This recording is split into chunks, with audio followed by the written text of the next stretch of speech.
Fantastic. Well, good morning and welcome everybody who is joining us for a 40-minute learning session around planning your compliance training for 2016. We will be doing a Q&A at the end of the session, so if you use the chat tab and wish to submit any questions, they'll be fielded by our colleague Neil Cullen, who will present them to the panel for discussion. The talk this morning is being led by myself, Mark Jarosh. I'm Vice President of Compliance Learning with Interactive Services, and my colleague Matt Plass, who is our Chief Learning Officer. What we wanted to do today was walk you through the process that we follow with our own clients to help them plan their annual compliance training. And in the absence of performing this analysis with a specific client, we've chosen to look at the general trends that would be applicable to any large corporation as they plan for 2016. The process that we're going to go through today, we would typically do with a client in over the course of about 90 minutes, but we'll cover the materials in 40 minutes. And we'll be looking at 6 key trends that we think are going to impact compliance programs in 2016. Just by way of our organization, for anybody that's new, Interactive Services has been developing compliance learning programs for the past 23 years. And we typically work with Fortune 500 to Fortune 1000 firms to develop compliance programs and everything from data privacy through to anti-bribery and corruption. And this summer, in partnership with Cordery Compliance, we launched our CLC ready-made compliance offering, which is based on some of the tools that are available from LexisNexis to make sure that the content is legally valid. And another just quick update, last week we won our industry's top award, a Brandon Hall Gold Award. So we're delighted to have that on our brief this morning. So I might actually look that we're looking at a PowerPoint slide here. What we're actually looking at is a infographic which shows the process that we follow as a firm when we're doing curriculum planning. So I will just scroll out here so you can see the full document. We were starting there at the bottom, but we're going to follow a journey from the top all the way down as we go through the 6 steps. And I'll just zoom us into the top. You'll be able to get a copy of this infographic at the end of the session in case you want to repeat the exercise internally. But let's just bring it into 90%. And Matt, I'll hand over to you and let you lead through the 6 topics that we will be presenting this morning at a high level. Very good. Thank you, Mark. And thanks, everyone, for coming. I know this is taking out your lunchtime to join us, and we really do appreciate it. As Mark mentioned, we're going to focus on 6 areas that we look at with our clients when we're helping them to plan their compliance for the upcoming year. And in a way, you could see this as a decision tree. If the answer is yes to the questions that we're asking, then we're safe to move on to the next one. If the answer is no or not yet or not sure, then this is where we feel we can add some value in asking the right questions to dig out the areas that you need to be looking at as you do your planning. We're going to look at everything from building a culture all the way through to engaging a global audience, and we'll share some examples as we move as well. So the first piece we're going to look at here is around building a culture of compliance. We were running a webinar yesterday, actually, with Patty Aquero from BNY Mellon, and she shared some of her experiences. And one of them was that in conversation with the regulators, with her organization, it feels increasingly that they're looking for signs and evidence of attempts to build a culture and reinforce a culture of compliance. So while they're still looking for the tick in the box in terms of who's taken training and who's received communications, increasingly they're looking to see the character at the top coming through and understanding what an organization is doing to build its culture. So the first question we ask is, are you focusing enough on the behavior and cultural change, or are you still focusing 100% on the knowledge, the black and white, right and wrong, facts and fiction? If you are focusing on behavior and cultural change, then congratulations and fantastic, we can move on to the next. But if that's not yet something you're doing, here's a few points that we'd like to make. So culture, first of all, what is culture? Culture is what people do when no one's looking. Herb Keller has said that, and he's absolutely right. And compliance is culture, is not just policy, and that came from the US Department of Justice. So what does that mean in practice? Well, I think one thing we notice more than anything else is a culture of speaking up versus a culture of feeling that to speak up will either put you into the firing line or make you a whistleblower, in inverted commas. Speaking up within your organization does not necessarily make you a whistleblower. Whistleblower as a word and a term has a very negative connotation. It suggests an action after which you will have to find a new job or you'll lose your job. Your reputation will be tarnished, perhaps. You'll find it difficult to find further employment. You may damage your company, you may damage the industry, etc. And of course, your peers in your team. But speaking up, raising your hand and saying, I'm not sure about what I'm seeing here, I'd like to get it checked out. That's not being a whistleblower, that's keeping everybody safe. And culture is about the small actions we do every day that keep ourselves and our colleagues safe within the workplace, and speaking up is just one of those actions. So you'll know whether you have to focus on behavior and cultural change if you're looking at these 3 points we have on the right. One of them is recognizing that you can't codify every compliance situation. You're not going to be able to preempt every single situation your employees will find themselves in where they might be at risk from a compliance breach. So if you can teach the behavior, you're a long way towards giving them the tools they'll need to meet these situations, because you will not be able to capture every potential scenario. The second thing to recognize is that within your culture, you'll find that 99.9% of your employees already want to do the right thing. Treating them like criminals, speaking to them as if they have intent to do wrong, is immediately going to shut down the communication channel. They want to do the right thing. They're looking for you to help them to do that. Interestingly, when we looked at some stats around compliance for the last year, we found that the primary inhibitor to reporting a concern is the idea that nothing will be done. So it's not a fear of retaliation. It's not a fear of looking stupid. It's not a fear of getting into trouble. It's a fear that nothing will happen. So communicating not only the rules, but also what you have in place within the organization to make sure that if somebody does raise a hand, if somebody does say, can we just take a quick look at this and make sure it's okay, that something will be done, something will be happen, and there'll be no retribution on the end of that. And in fact, it breaks down into 5 pillars across culture within an organization, only one of which you'll notice is the policy over on the far right. So it's how your superiors behave, what is the tone at the top, the example being set, it's how do your colleagues and peers behave, what behaviors are they modeling, it's the practices within the industry itself, and then it's society's moral code. And all of this can be captured to some extent in the firm's policy.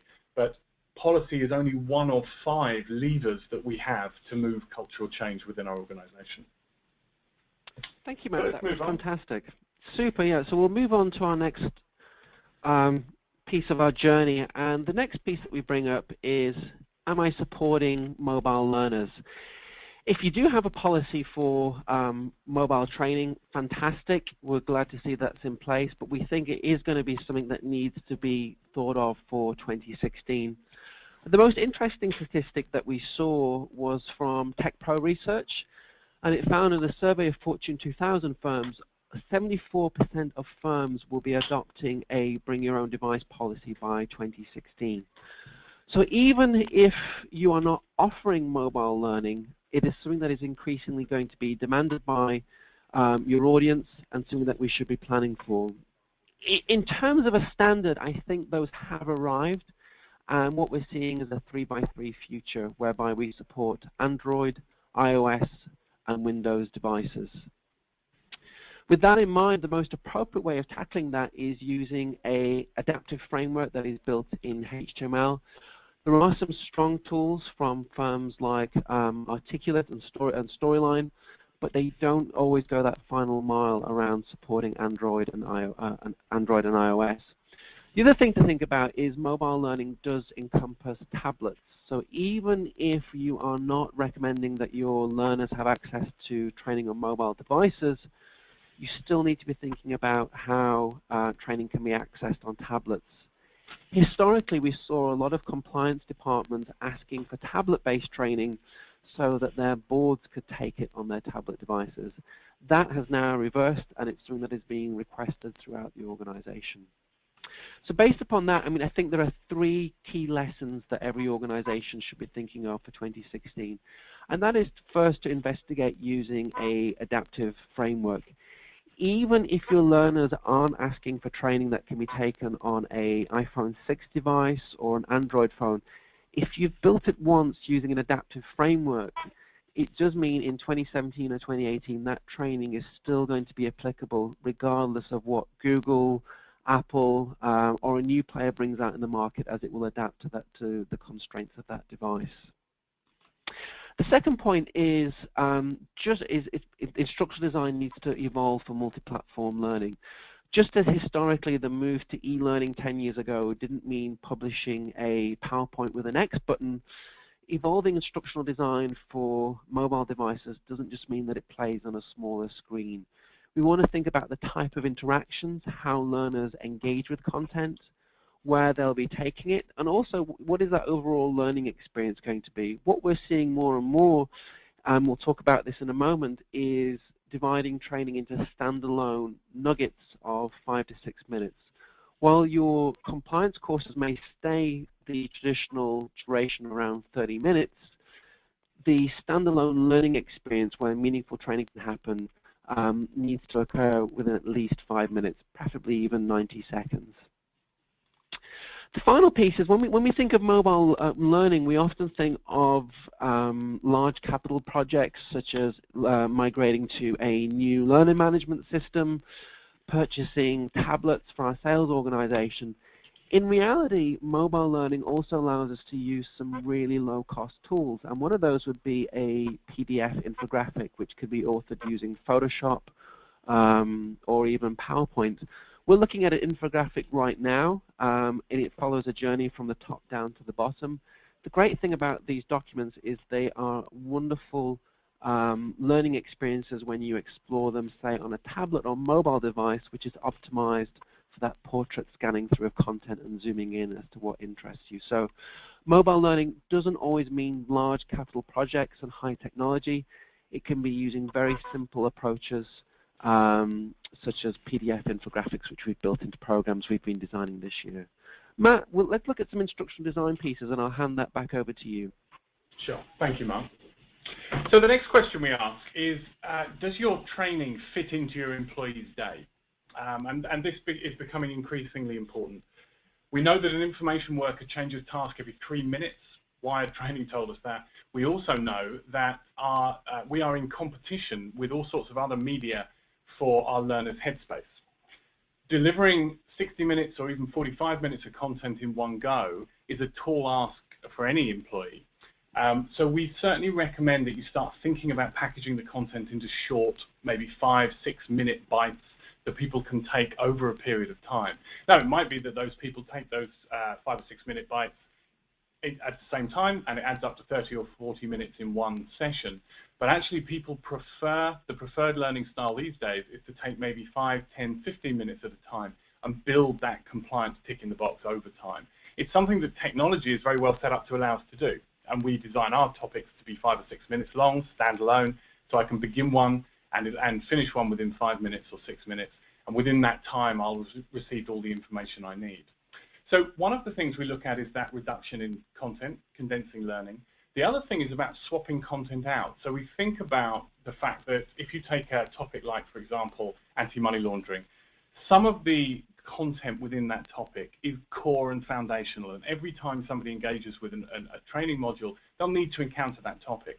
Other areas, perhaps you can swap it in and out on a biannual basis. So there might be some areas that we look at once every 2 years, not necessarily every 1 year. And just by doing that, you might be reducing people's compliance training time from 50 minutes down to 30 minutes, and that can indicate a huge saving across the business. For that to happen and for that to work, it's very important to engage with the SMEs across maybe a 2 or a 3 year cycle, to be asking these questions long in advance so you can plot out what the 3 year program looks like and identify what you consider to be foundational content or core content against perhaps the content that can come in every year or every 2 years, or perhaps just because it's a very hot topic that year. I think profiling is very important as well. If we're looking at whether the training fits into the employee's day, we should also be looking as to whether it fits into their role. Why give them something that isn't relevant to them? It's very easy, again with technology these days, to identify what is necessary for an individual employee to remain compliant. You can do it in 2 ways. You can ask them to profile themselves, to tell you whether they manage people, whether they're frontline with customers, whether they work with foreign entities, or you can give them an assessment which allows them to test down into only the content they need, and both of these are very effective. And I think the final thing is you don't need to deliver all your messages through the medium of training. Use your public spaces to get the message out. Place some of the core messages into the canteen, into hallways. Use old-style ways of delivering information like posters. They work very well. A beautifully written published poster on a wall will attract just as much, if not more, attention than a well-packaged online training course. Now, of course, you can't track who's looked at it and who's read it, but as a way of reinforcing a message or delivering a secondary message, they can be very, very effective. So try to think about where your people are and what they do during the day, and try and make sure your communications and your training fit around that. And I think here's an example of how we might do the condensed learning. So this is taken from one of our products, which is around anti-bribery and corruption. You're looking at what's essentially a 5-minute topic broken into 4 sections.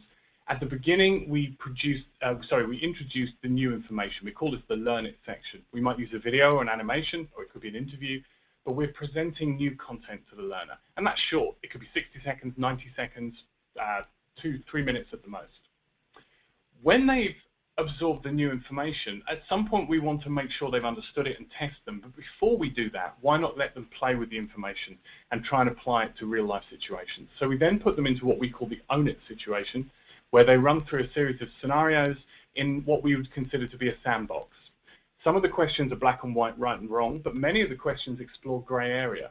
And the learner will get as much from answering the question incorrectly as they would from answering it correctly. These scenarios are not tracked and scored. We let people play and we encourage them to make mistakes and learn from those mistakes. However, having done so, we do move them into something a bit more formal, and we ask them to prove they really understood the information. They've received new content in the Learn It section. They've had a chance to practice in the Own It section. Now it's about proving to themselves, to the regulator, to the organization, that they are in control of the facts. And this is a formal assessment, and this is absolutely tracked and scored. And finally, ask them to attest to the fact that they're ready to be compliant around this particular topic. Present them with a set of sentences and ask them to tick a box next to each one. Yes, I know where the policy is. Yes, I've taken this training. I feel confident that I can now be compliant in this area. By asking the learner to attest themselves and coupling that with a formal assessment, you have a double bind. It's twice the strength of if we just have the formal assessment. That's great. And let's just have a look at how that would play, that model would play out on a mobile device. So you'll see here, each of these topics is around 5 minutes of content. This is what it would look like on a tablet or desktop. But if I shrink my screen down to the proportions of a cell phone, you'll see how it is scaling and the navigation moves as if I was taking that on an iPhone. And then just as Matt mentioned, the way that we teach, let's look at politically exposed persons for difference, is we start off with our 60 to 90 second animation. I think we...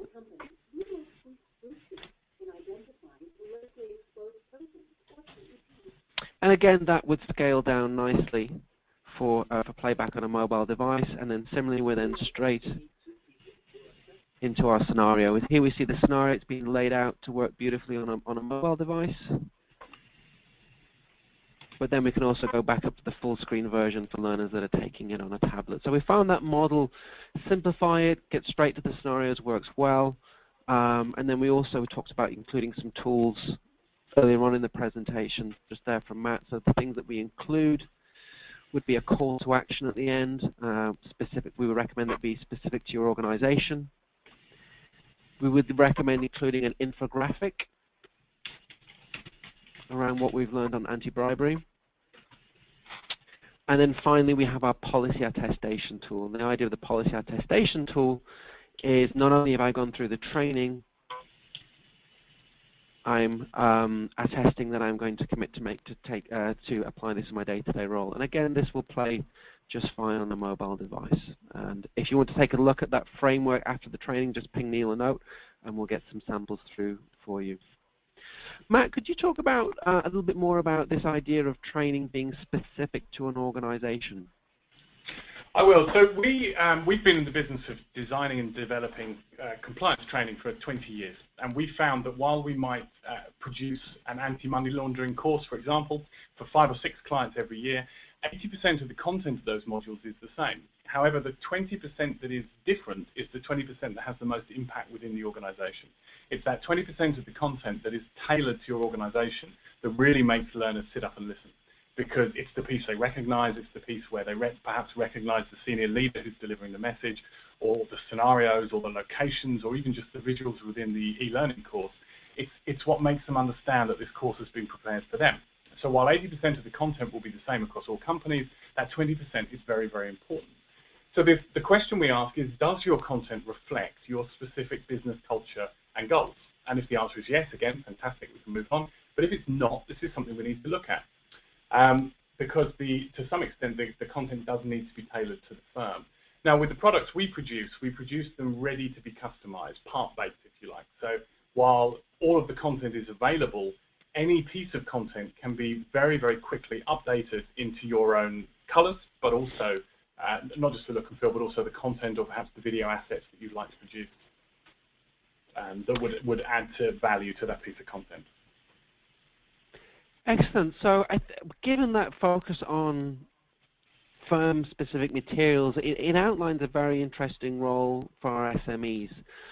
And one of the questions that we see as being key for 2016 is, are your SMEs focused on firm-specific needs? Historically, we've seen chief compliance officers tasked with writing anti-bribery training courses from scratch each year, and that's just not feasible in terms of the time commitments for a compliance team in 2016. A really interesting statistic was one of the major banks based here in New York, a large international bank. Since the financial crisis, they have added 8,000 compliance specialists. That's people working full-time in one bank dedicated to managing compliance. So you get some sense of the demands on that particular function. The other interesting piece you've seen is compliance and compliance learning is actually a great place to build a career at the moment, and we have seen salary levels on the rise, and there have even been reports of one headhunting firm being engaged by a Global 100 company to recruit a new chief compliance officer, and the package was over 7 figures for recruiting that key individual. With that in mind, we feel the focus of SMEs should shift from writing generic content to focusing on that 20% that has the most impact on your firm. And there are 2 ways that we approach that. The first of them is we work with a firm called Cordery to produce our ready-made materials so that we're not authoring ready-made content such as data privacy or insider trading, so that we take that 80% off the table. Cordery are a legal compliance firm. They are one of their major investors is LexisNexis, and that gives us access to their tools for making sure that the content is legally valid and also stays up to date as new legislation and policy happens. But given that you've got that that 80% covered, how do we get people to focus on that 20% that is going to have the most impact? And we went through this exercise ourselves, and I think it's a great case study. It was with a major pharmaceutical company up in Boston. Historically, their compliance training had spanned 9 hours of content. It was run by, for want of a better word, a series of fiefdoms with a very fragmented curriculum that resulted in a pretty poor experience for new hires. It was one of those ones where we were, to use a Yorkshire expression, sheep-dipping new hires in the entire program rather than getting them just what they need. So a lot of it was around handling the change management of migrating from a 9-hour compliance curriculum to a standardized global 2-hour curriculum that every employee in the business would go through. There was still a need for specialist training beyond that 2 hours, but we did manage to guide the 40 SMEs through standardizing on that global 2-hour curriculum that be relevant to any employee. So how do we do that, and what are the lessons? The first was we did commit to bringing all the 40 SMEs together for one 90-minute meeting. We held it up in Boston. We brought them face-to-face to run the session, and we had some international colleagues join by conference call. But essentially, we brought everybody together face-to-face. We explained the vision. We laid out a role for them, and we gave them an opportunity to contribute to the process.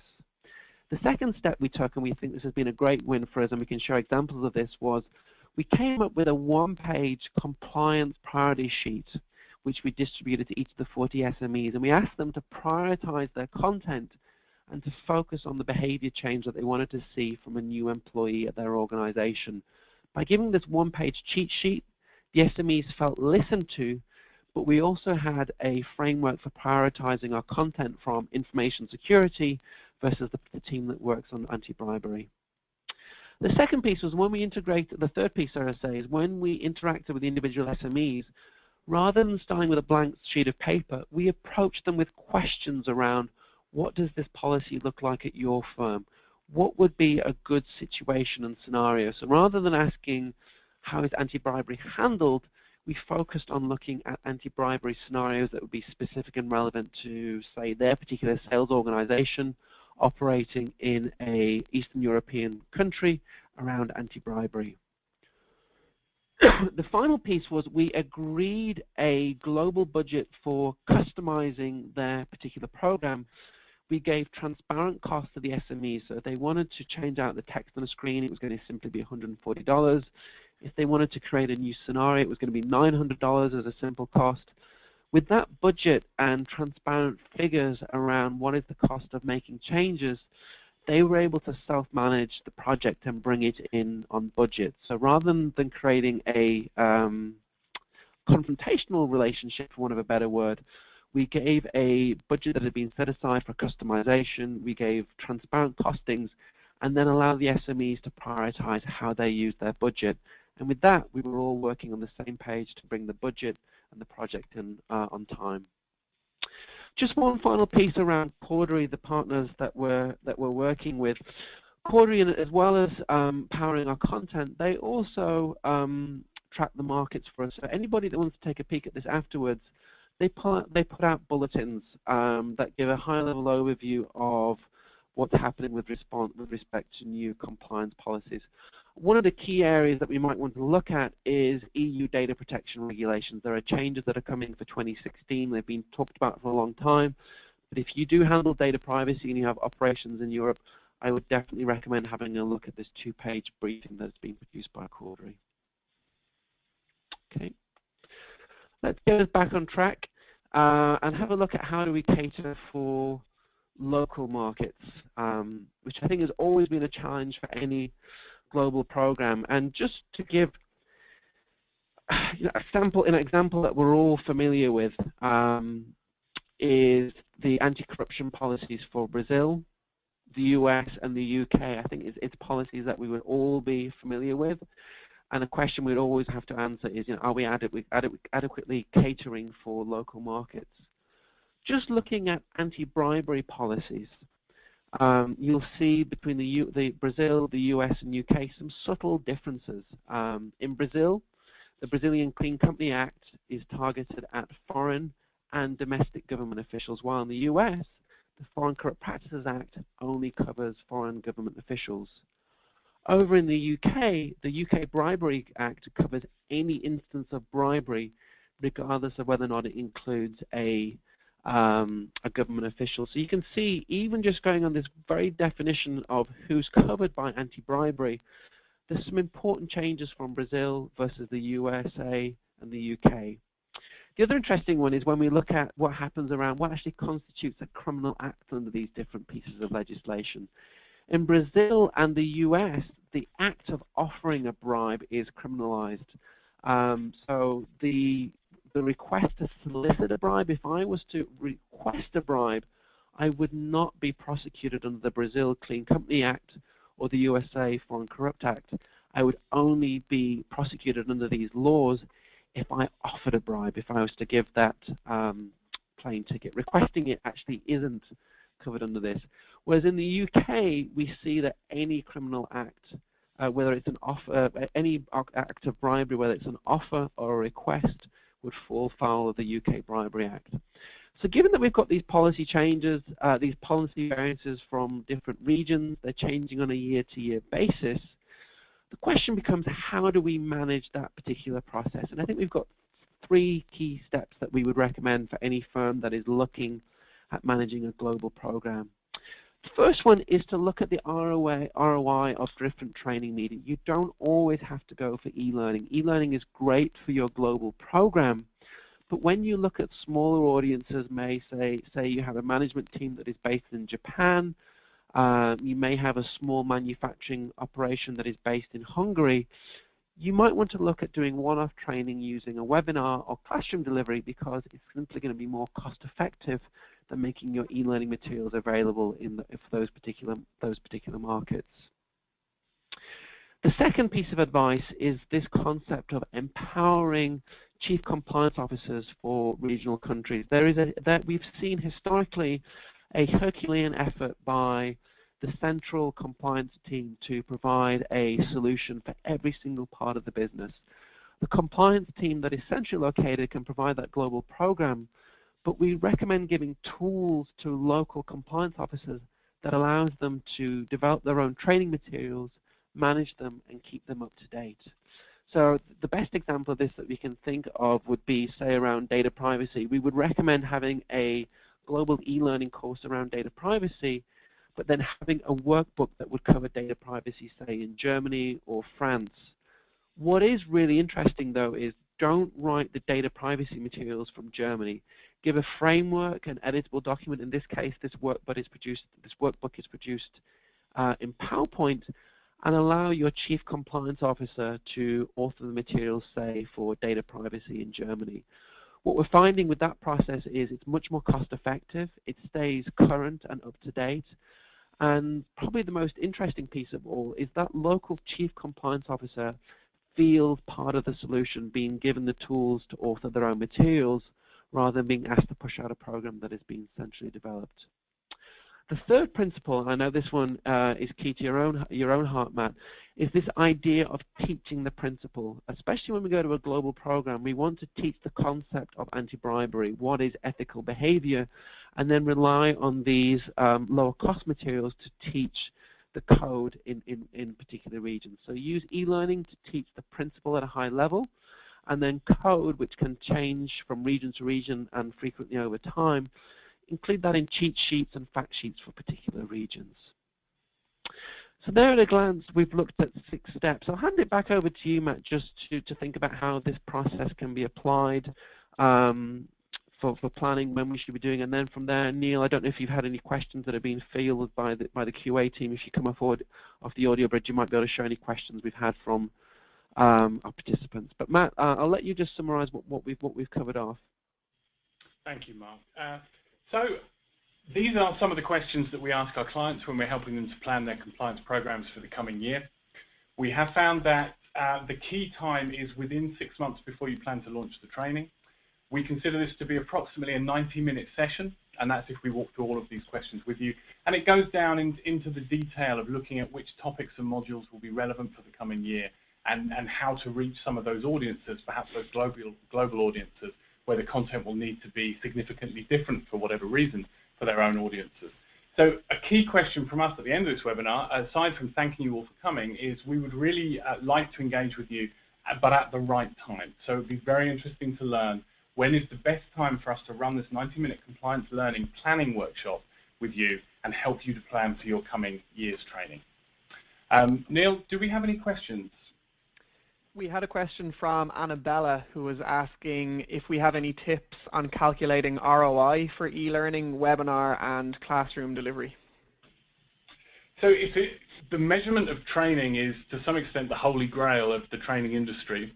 People talk about it, it's very rarely done. ROI for e-learning tends to be broken out into savings rather than genuine return on investment. And what I mean by that is, I think if you start to use some of the tactics we talked about earlier around testing down and profiling and allowing people to only take the content that they need, you can very quickly prove a great return on investment in terms of the amount of seat time saved, and you can put a dollar figure against that. In terms of an organization being more compliant and generating an ROI figure, it tends to be a negative figure. We can look at the amount that an organization didn't have to spend as a result of being more compliant than perhaps it had in the previous time frame. But I would say those are very shaky figures. In terms of the different modalities, you mentioned the difference between webinars and e-learning. I think the e-learning is the piece where, as we all know, you have a cast iron record that people have engaged potentially with every single event, every single piece of text, every single piece of audio. It's the one medium that allows us to track at the minute level people's engagement. So in terms of a return on investment, we can certainly say that for the money spent, we know that everyone who engaged with that e-learning can engage with every single piece of content within it. Webinars, very much like this webinar now, some people will be, I hope, listening very attentively, and others will, their minds will have wandered to other things. It's a lot harder to answer that question. But when we talk about ROI with training, and in fact we're running several efforts in the coming year around measurement and around helping people to measure. One area I would look at is the number of calls into the hotline and the speak up line.